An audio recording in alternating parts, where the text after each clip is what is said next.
और हिंदी में कहेंगे कि हमने सुना है कि आप लोग रुपया तक देने में घबराते हैं। ये गलत बात है। ये सुन करके मुझे बड़ा आश्चर्य हो गया। बम्बई के लोग और हैं, अगर पूजा होगी तो सब में ये कशमकश लगी रहेगी कि हम कितना रुपया दें। यहाँ मांगना पड़ता है रुपया, तो कभी बम्बई में नहीं होता। आपको मालूम, बम्बई में लोग हजारों रुपया खर्च करते हैं और अपने यहाँ उन्होंने बना रखा है इतना रुपया हम भगवान के काम के लिए रखें। ये बड़ी शर्म की बात है कि लोगों को आपसे रुपया मांगे।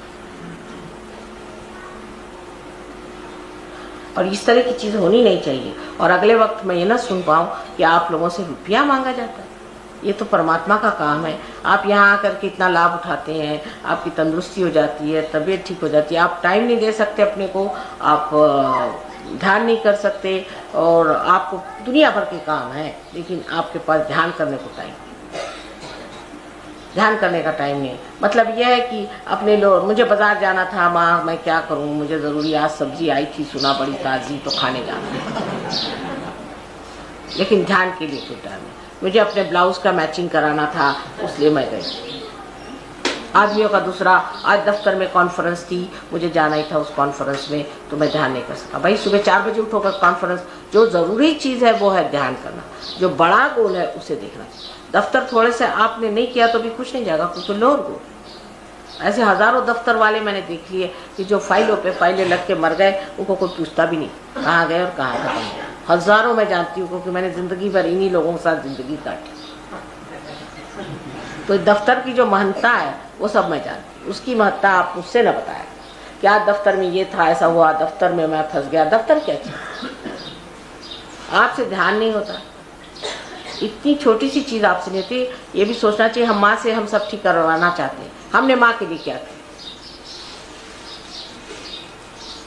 सब अपने मन में सोचें कि हमने माँ के लिए किया। सबसे निम्न चीज है कि पैसा देना, इससे निम्न कुछ है नहीं। माँ कितना रुपया देती रहती है हर साल, हमने कितना रुपया दी। वो श्रीवास्तव साहब तो कोई सहयोगी नहीं, लेकिन उनके एक अकल बहुत जबरदस्त है कि अगर इसमें रुपया पैसा दिया जाए तो अपना लाभ होता, और उनके हो ही रहा। उनको सारा लाभ हो रहा है रुपये पैसे का, और आप लोगों को लाभ नहीं होता। फिर कहेंगे कि हमारी नौकरी नहीं चलती, हमें घाटा आ रहा। होगा ही, वो होशियार आदमी है, उनका चलो भैया ये तो पालो कम से। और आप लोग 2-2 रुपए 4-4 रुपए के लिए, मुझे तो आश्चर्य। मोटरों में घूमते हैं, सबके पास मोटरें हैं, पेट्रोल है, सब चीज, शानबाजी बहुत है। ये जो चीज ऊपर आ गई है दिखाने की, दिखावा, ये अपने नॉर्थ इंडिया की खास चीज है कि ऊपर का दिखावा होना चाहिए, कपड़े अच्छे होने चाहिए, मोटर होनी चाहिए, घर सुंदर होना चाहिए। लेकिन आपके मंदिर में कितना दीप जल रहा है। सादगी पे ऊपर, सादगी पे आइए, तभी अंदर के आप दीप की ओर नजर जाए। ये मैं नहीं कहती कि आप फकीर बन के घूमिए, ये बात नहीं है। मतलब ये है कि आदमी को ट्रेडिशनल होना चाहिए, ट्रेडिशनल तरीके से रहिए, लेकिन जो ग्लैमरस पना है और जो आदमियों की शान शौकी है वो जरा खत्म कर। हम लोग कोई अंग्रेज नहीं कि 3 पीस सूट पहन करके घूमें, क्या जरूरत है सूट पहने। अपना देसी कपड़ा पहनिए, देसी तरीके से रहिए, उसमें अपनी शोभा है, उसमें अपना आनंद। बेकार में अपने को शोबाजी करना और दिखाना, यहाँ इतना शो है मैं आपको बता नहीं सकती। अगर किसी घर जाइए तो मुझे तो समझ नहीं आता। एक बार हमारी चपरासी की बीबी मुझे मिलने आया, तो शनील का सूट और शनील का है, और मुझे क्या पता था चपरासी की बीबी। मैंने कहा भैया सोफा पे बैठो, वो तो मुझसे भी अच्छे कपड़े पहन के, मैंने कहा सोफे बैठिए, तो बैठे ना। मैंने हुआ कि अभी बैठते क्यों नहीं, इधर उधर देखने लगे। तो कहती है कि माँ बात ये है कि मैं चपरासी की बीबी हूँ। तो मैंने कहा अच्छा चलो बैठो, कोई जाने, तुम शनील पहन के आई हो तो कहाँ जमीन पे बैठो, चलो।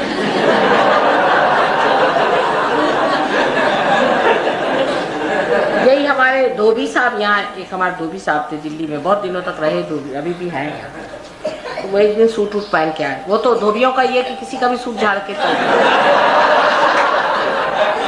ये धोबी की जा। तो किसी का सूट वूट झाड़ के आए तो कहने लगे कि माता जी कैसे सूट लग रहा है। मैंने कहा तो साहब का सूट है।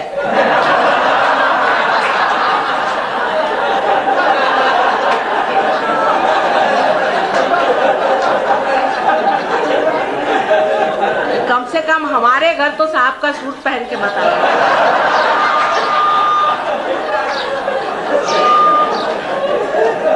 वो भी काफी लंबा चौड़ा था। तो मैंने कहा इसीलिए तुम हमें छोड़ते नहीं हो, क्योंकि साहब का ड्रेस तुमको फिट होता है, इसीलिए तुम हमें छोड़ते नहीं हो, मुझे पता है। ये तो हम लोगों की दुर्दशा है। यानी ये कि सूट जरूर झाड़ेंगे, चाहे वो किसी का मारा हुआ हो, कोई है नहीं। सूट झाड़ के रोब झाड़ना, कितनी देर की रोब होता है ये रोब, कितने देर का, एक क्षण भी नहीं। अंदर का रोब होना चाहिए मनुष्य में। और ट्रेडिशनल नहीं है हम लोग। औरतें फौरन स्लीवलेस पहन के घूमती हैं। मैंने देखा है औरतों को स्लीवलेस फट से पहन लेंगी। स्लीवलेस पहनना अपने यहाँ कोई देवी देवता कभी मैंने सुना नहीं स्लीवलेस पहनती। हमारी लड़की ने एक दिन कहा कि माँ यहाँ सब लड़कियाँ, जब दिल्ली आए सब लड़कियाँ हमारे स्कूल में स्लीवलेस पहनती हैं, हम पहने? तो हमने कहा जैसा तुम्हारा मन हो, पर तुम क्यों नहीं पहनती? मैंने क्योंकि मैं तो नहीं पहन सकती, क्योंकि मैंने कभी पहना नहीं, मुझे शर्म आती है, ये शरीर क्यों खुला जाए, ये तो चीज़ ठीक नहीं। तो कहने जब ठीक नहीं तो आप हमसे कहती क्यों नहीं कि ठीक नहीं? मैंने कहा तो आपके पास अकल है, आप खुद तय करिए कि अगर हम नहीं पहनते हैं और आपको पहना है तो हम क्यों आप पे ज़बरदस्ती करें? कहा मैं कभी ना पहनूं, जैसे नो क्राइटेरिया। ये कोई क्राइटेरिया नहीं कि मैंने कह दिया तो आपने हाँ कर दिया। मैंने कहा आप अपनी दिमाग लगाइए कि माँ क्यों नहीं पहने, स्लीवलेस पहनेंगी, इतना लंबा गला पहनेंगी, ये सब तरीके आप छोड़ दीजिए। सहयोगियों को शोभा नहीं। कायदे के कपड़े, जो कायदे के कपड़े अपने ट्रेडिशनल तरीके से, पाँव में ठीक से पायल होनी चाहिए, आपके पाँव में बिछिया होनी चाहिए, आपके गले में मंगलसूत्र होना चाहिए, कायदे की औरतें होनी चाहिए। बाल कटा के बैठ गए, बाल किस लिए कटाने के? क्यों बाल कटाती हैं आप कोई अंग्रेज हैं जो बाल कटाते? किस लिए आपको बाल कटाने की जरूरत है? इस समझ नहीं आता। हमारे यहाँ बाल कटाना सिर्फ विधवाओं का होता है, और विधवाओं को भी बाल कटाना जो होता है वो बिल्कुल मुंडन होता है। ये नहीं कि बाल कटा करके हेयर ड्रेस बना करके घूमना। सहयोगियों को शोभ नहीं। यही आदमियों का हाल। अब ये लोग भी आजकल मैंने सुना यहाँ के आदमी लोग, कुछ सहयोगी भी काफी फैशन करते। फैशन सहयोग में बिल्कुल नहीं शोभा नहीं। आपकी डिग्निटी नहीं। ऐसे आदमी को आपको मालूम नहीं, कोई इज्जत नहीं। प्रदेश में मैंने देखा है, हमारे साथ एक कैबिनेट मिनिस्टर ने सेक्रेटरी की बीवी थी, चीफ कैबिनेट सेक्रेटरी जो था उसकी बीवी आई एक बार। वो साउथ इंडियन थे, लेकिन वो बीवी अपने को बहुत अफलातून समझती। तो दुबली पतली थी, और एक दिन हम लोग पार्टी में गए खाना खाने, तो वहाँ पर देखा कि हम गए तो बड़ी इज्जत से उन्होंने बिठाया हमको, सब कुछ हुआ, हमारे हस्बैंड बैठे और ये महाशय जो वहाँ बैठे। तो उन्होंने कहा कि आपकी बीवी कहाँ है? कहले आपकी तो कोई बीवी आई नहीं। कहले मेरी कोई बीवी नहीं आई, वो तो आने वाली थी, वो कहाँ चली गई? कहले नहीं कोई नहीं आई। उसके बाद बैठे हम, तो उन्होंने कहा कि नहीं आपकी कोई सेक्रेटरी आई हुई है। तो देखा कि उनकी बीवी साहिबा वहाँ जीन पहन के पहुंची, तो उन्होंने कहा ये कोई सेक्रेटरी हुई। वो अपने को बड़ा खूबसूरत समझ के घूम रही थी।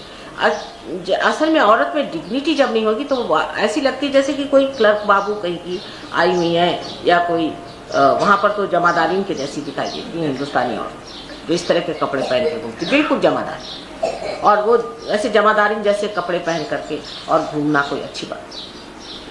अपनी इज्जत अपने हाथ। अगर आप अपनी इज्जत नहीं रखेंगे तो दुनिया आपकी इज्जत नहीं रखेगी। आप लोग किस तरह से कपड़े पहनते हैं, किस तरह से चलते होते हैं, अपने देश के गर्व के साथ। जो अपने देश का ड्रेस है सबसे अच्छा ड्रेस है। हाँ कभी कभी पहनना पड़ता है फॉर्मल, इस पर कभी आप पहन लीजिए सूट, पर हर समय सूट पहनने की कोई ज़रूरत नहीं। जो यहाँ पर मैं देखती हूँ बहुत से सहयोगी लोग रोब झाड़ने को जाते हैं, और यहाँ पे जो फॉरेन के आए वो लोग मुझसे कहते हैं कि माँ हमें इसलिए नहीं अच्छा लगता कि वहाँ पर सब सूटी बूटी लोग रहते हैं, उनको अच्छा नहीं लगता, क्योंकि आप उनका अनुकरण कर रहे हैं। उनको लगता है कि ये लोग क्या अजीब से लोग हैं, इनके पास इतने अच्छे अच्छे ड्रेस हैं, उसे पहन सकते हैं, इतनी गर्मी हो रही है उस वक़्त में ये लोग अपने हमारे ऊपर ये पहन करके आ रहे हैं। इनको बिल्कुल ही कोई अपना प्रतिष्ठा नहीं। जो स्वयं प्रतिष्ठित होते हैं वो इस तरह से ग्लैमर के पीछे। ग्लैमर तो वो चीज़ है जिसमें आदमी में एक तरह की डिफिडेंस होता है, वो ग्लैमर लगाता है कि सर पे आप डालडा का टिन रख लीजिए, उसके ऊपर में बुफॉ बनाइए, और फिर वो डालडा का टिन गिर, और या बालों में खूब ऐसे ऐसे सजा के बाल बनाए। क्या जरूरत है? कोई जरूरत। आप बिल्कुल सादगी से रहिए। कहीं आपने कोई देवी को देखा है कि वो इस तरह के बेकार के आडंबर करती? अगर करे, हमें एक बार हमें जबरदस्ती ठेल ठाल के लोग ले गए तो मैं तो भूत लगने लगे। मैंने कहा हे भगवान फेंको इससे, मुझे कुछ नहीं। बेकार की चीज, सर दर्द हो तो कैसे लोग बर्दाश्त करते, और किस लिए ये सारा बर्दाश्त? किस लिए? इससे किसी को लाभ नहीं होता, कोई सुखी नहीं होता, किसी को आनंद नहीं आता, उल्टे घबराहट होने लगती। तो ये चीज़ों को समझना चाहिए कि श्री कृष्ण की जो लीला है, उस लीला में सौष्ठव है, उसमें माधुर्य है, उसमें इस तरह की गंदगी नहीं है कि जिसको देखते साथ लगता है ये क्या चले आ रहे हैं सामने से, 4 तरह के बाल रंगा करके, ऐसा बड़ा सा चश्मा पहन करके, जैसे एक खूंखार इंसान आपके ऊपर चला। उनके अंदर सौष्ठव था। उनके ड्रेस में देखिए पीताम्बर पहनते थे। हमारे यहाँ कितने लोग पीताम्बर पहनेंगे यहाँ बताइए, जो कृष्ण पहनते, क्योंकि वो तो पीताम्बर पहनने से तो कहेंगे अरे बाप रे हम तो बिल्कुल देहाती हो गए, कोई नहीं पीताम्बर।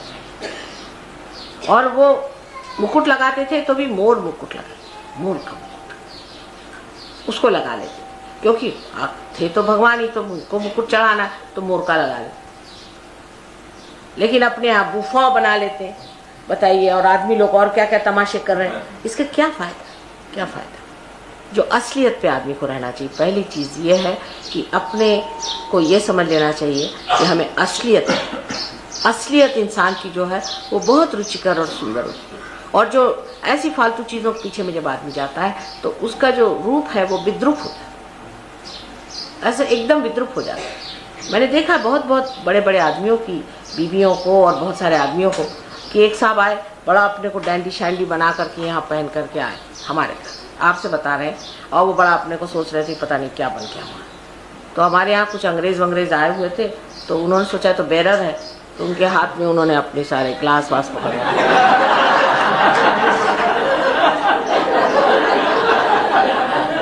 अब वो अपने को बड़ा लगा के टाई वाई लगा के आए।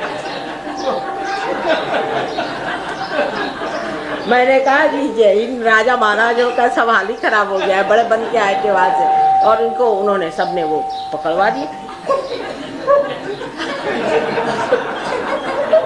तो मैंने कहा कि भाई विचारों को ऐसे पकड़वा दिया उन्होंने। ये एक दिन मेरे साथ ऐसा हुआ, मैं एक पार्टी में गई थी, तो वहाँ एक अम्बासडर साहब हिंदुस्तान के बड़े अंग्रेज बन के आए थे, तो मैंने सोचा कि कोई निग्रो विग्रो होगा, उसको भी बेरर बना के भेज दिया होगा, यहाँ पर कोई निग्रो है कि क्या है, तो उसको मैंने खुद ही ग्लास पकड़वा दी। तो ये दौड़े दौड़े, अरे क्या करती हो क्या करती हो, ये अपने एम्बेसडर फलाने। मैंने कहा इतना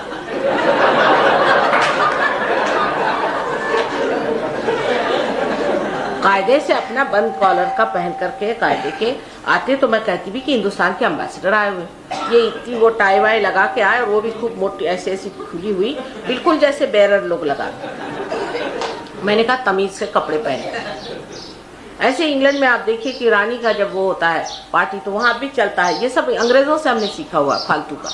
तो वहां पर ये है कि टेल कोट आप पहन के आए, उसको वो क्या लाउंज शूट करते। अब वो सबके पास तो होता नहीं, कोई रखता नहीं, तो वहाँ एक ब्रॉस ब्रदर्स करके है, मॉस ब्रदर्स, तो मॉस ब्रदर्स जो है वो सबको देते हैं कि आप ये हायर करते हैं।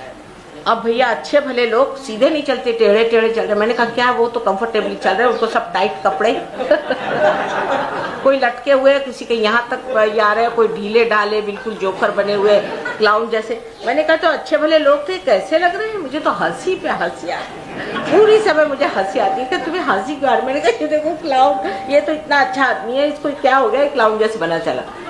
भगवान की कृपा से जब हम पहुंचे तब से अलाउड हो गया कि आप अपना नेशनल ड्रेस पहन के आए। तो मैंने कहा नहीं तो मैं तो आपके साथ चलती नहीं क्लाउन बन करके, मैं चलने नहीं वाली। ये भगवान की कृपा हो गई तब से ना। फिर उसमें अजीब अजीब लोग जैसे आते हैं, वैरायटीज आती हैं, कोई अजीब तरह का पहन के आते हैं, जिसको क्या आप अजीब के पर दिखने को तो मिलता है कि इनका नेशनल ड्रेस क्या है। वैरायटी से सौंदर्य आता है, सब अपने ट्रेडिशन की तरह से कपड़े पहनते हैं। उनके देश में जो ट्रेडिशन बनता है, अपने देश में भी जो कुछ ट्रेडिशन बने हैं वो भी इस हिसाब से ट्रेडिशन बने हैं कि जिससे हमारे देश में जो जरूरी चीज है, जिस तरह का ड्रेस पहना, वो धीरे धीरे वो ट्रेडिशन बांधते जाता है, जिस तरह का हमारे लिए शोभा देता है, उपयोगी है, उसको छोड़ के एकदम अंग्रेज जैसे कपड़े पहनने की क्या जरूरत है। और अंग्रेज जैसे पहनेंगे नहीं तो बिल्कुल जैसे वो बीच पे पहन के घूमते वैसे घूमे। दोनों चीज हमारे देश के लिए शोभा नहीं। हमारा देश का आदमी बहुत बड़ा प्रतिष्ठावान है, क्योंकि बड़े पूर्व जन्म के सुकृत से वो इस देश में पैदा। इनको पूर्व जन्म का कुछ मालूम ही नहीं, फिर उसके सुकृत का कौन बात करे। तुम्हारे तो पूर्व जन्म के इतने सुकृत हुए, इस देश में आप पैदा हुए, और इस देश में पैदा होने के बाद इसकी शान से रहना चाहिए। औरतों को भी चाहिए कि इसकी शान से रहे। देखिए, आप हिंदुस्तानी ढंग से कपड़ा पहना शुरू करें, आपकी इज्जत होगी, लोग आपको पसंद करेंगे, आपको मानेंगे। महाराष्ट्र में इस मामले में लोग काफ़ी ये हैं, आसानी से अपना ड्रेस नहीं छोड़ते, आसानी से नहीं छूटता उनका। और देहातों में तो बिल्कुल ही नहीं, चाहे कुछ हो जाए देहात में बिल्कुल नहीं छूटता उनका ड्रेस। मैं ये कहती हूँ कि ट्रेडिशनल ड्रेस आप पहनिए, सब तरह के आप जेवर पहनिए, उसमें कोई हर्ज नहीं, क्योंकि अपने देश का ट्रेडिशन। और ये सारे जितने भी जेवर हैं, ये सारे एक एक चक्रों पे उसके शोभा के लिए बनाए, वो ठीक है। लेकिन आपको कोई ज़रूरत नहीं कि आप अंग्रेजों जैसे फ्रॉक पहन के घूमें और या उनके जैसे कपड़े पहने। हाँ, कभी आपको फॉर्मल इसमें पहना हो पहनिए, पर अधिकतर अपने ही देश का ड्रेस सहयोगियों को पहनना चाहिए, हर एक आदमी।